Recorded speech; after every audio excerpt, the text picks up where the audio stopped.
Zazie, moquée pour ses cheveux blancs, elle répond aux haineux qui se déchaînent sur son physique.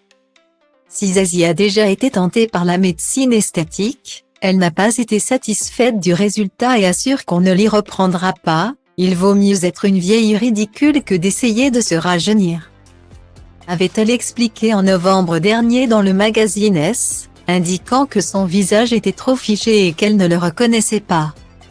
Désormais, à 58 ans, celle qui va bientôt faire son retour dans The Voice a choisi de s'afficher au naturel. À l'occasion de la sortie de son mini-album intitulé LP, elle est apparue avec des cheveux blancs. Un changement qui a suscité une vague de commentaires peu élogieux. J'ai l'impression qu'on trouve que les hommes qui ont des cheveux gris sont assez beaux gosses et qu'on n'en parle pas ou peu. Et que pour une femme, c'est un sujet, alors que ça n'en est pas un, avait-elle regretté sur le plateau de Quotidien. Et d'ajouter, c'est aussi une des libertés de prendre de l'âge, c'est de commencer à s'en faire moins de l'image qu'on renvoie et des commentaires.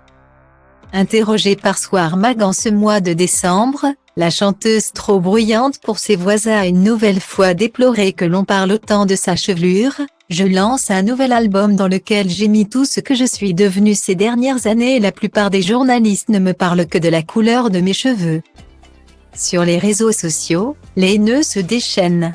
A-t-elle souligné, avant de rappeler qu'il était tout à fait normal d'avoir les cheveux qui grisonnent, alors oui. On peut parler d'un coup de vieux, mais ça ne passe pas par ma tête, c'est purement mécanique.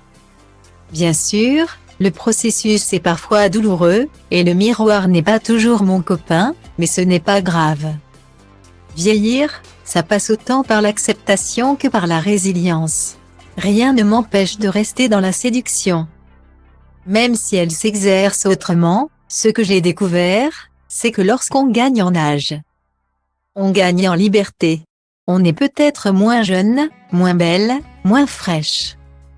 Mais on est tellement plus libre, et la liberté, c'est follement séduisant. Ajoutez l'artiste avant de conclure, le plus important finalement, c'est ce qui émane de nous. Peu importe les critiques, l'interprète de J'envoie valser s'assume.